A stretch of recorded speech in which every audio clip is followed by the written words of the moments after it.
राधे राधे भक्तजनों। आज मैं आपको रविवार की कथा सुनाऊंगी और उससे पहले मैं आपको रविवार व्रत की विधि भी बताऊंगी। रविवार व्रत की विधि।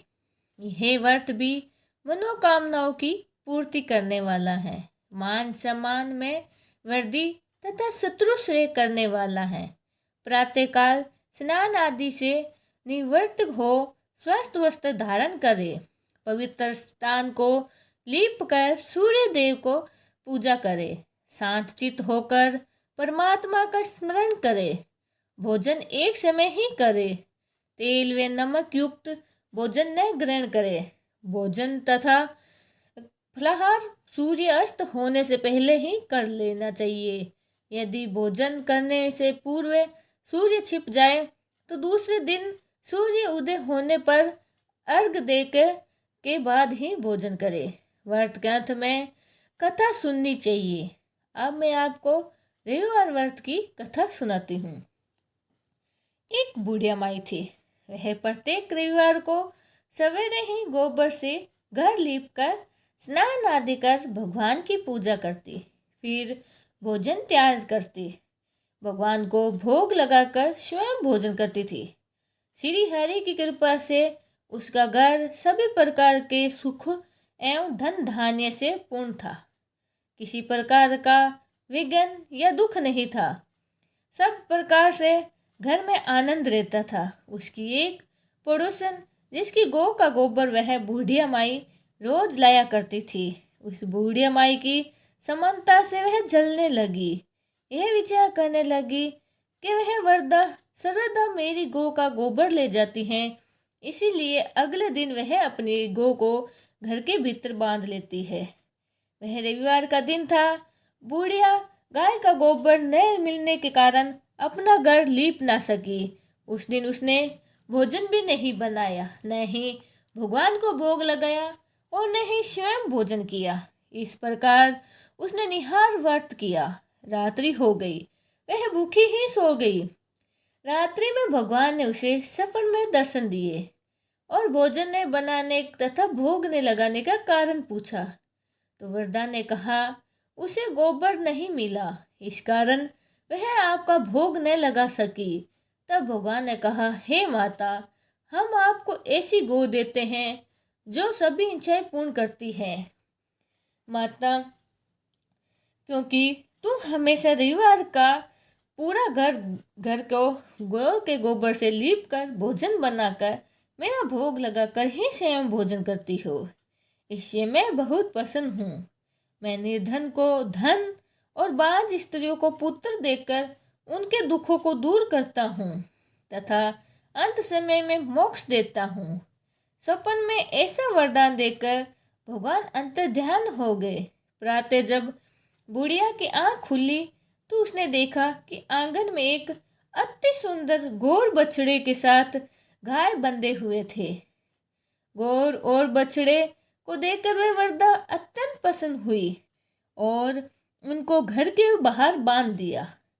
वहीं उसके खाने के लिए चारा भी डाल दिया। उस दिन उसकी पड़ोसन ने बूढ़िया माई के घर के बाहर एक अति सुंदर गाय और बछड़े को बांधा देखा तो देश के कारण उसका हृदय जल उठा।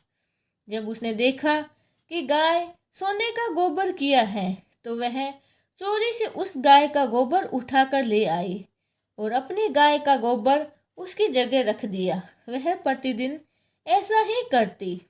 सीधी सादी बूढ़िया को उसकी इन चालाकियों की कोई खबर नहीं थी। सर्वव्यापी ईश्वर ने सोचा कि चालाक पड़ोसन के कर्मों से बूढ़िया माई ठगी जा रही है। इस दिन भगवान ने संध्या के समय अपनी माया से बड़े जोर से आंधी चला दी। बूढ़िया माई ने आंधी की भय से अपने गौ को घर के भीतर बांध लिया। प्रातःकाल उठकर जब बूढ़िया ने देखा कि गाय ने सोने का गोबर दिया है, उसके आश्चर्य की कोई सीमा न रही। अब वह प्रतिदिन अपनी गाय को अपने घर के भीतर ही बांधने लगी। पड़ोसन ने देखा कि बूढ़िया माई गाय को अपने घर के भीतर बांधने लगी है और उसको सोने का गोबर उठाने का दाव नहीं चलता, तो वह ईर्ष्या और दाह से जल उठी। अन्य कोई उपाय नहीं देखकर पड़ोसन ने उस देश के राजा की सभा में जाकर कहा, महाराज, मेरे पड़ोस में एक वृद्धा है के पास एक ऐसी गाय है जो नित्य सोने का गोबर देती है। आप सोना प्राप्त करें, उससे प्रजा का पालन करिए। वह वृद्धा इतने सोने का क्या ही करेगी। उसकी बात सुनकर राजा ने अपने दूतों को वृद्धा के घर भेजा, गाय लाने का आदेश दे दिया। वृद्धा प्रातः भोगा का भोग लगाने भोजन ग्रहण करने जा ही रही थी कि राजा के कर्मचारी गौ को खोलकर ले गए।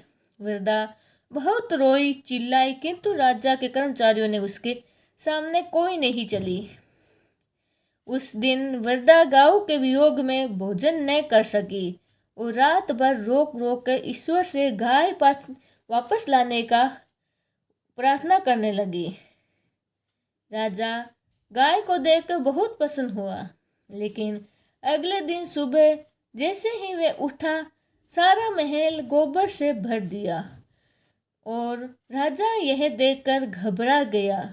भगवान ने रात्रि में राजा को सपन में कहा, हे राजा, ये गाय वृद्धा को लौटा दो, इसी में है तेरा भला है। इसके रविवार के व्रत से प्रसन्न होकर मैंने ही उसे ये गाय दी थी।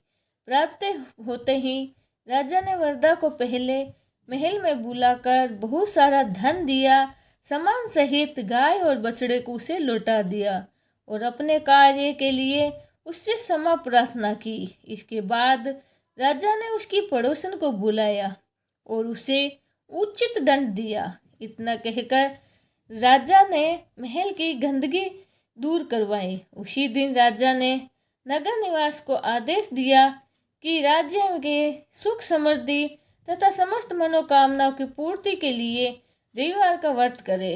व्रत करने से नगर के लोग सुखी जीवन व्यतीत करने लगे। अब कोई बीमार तथा प्रकृति का प्रकोप उन पर नहीं होता था। सारी प्रजा सुख से रहने लगी। बोलो सूर्य देव महाराज की जय हो।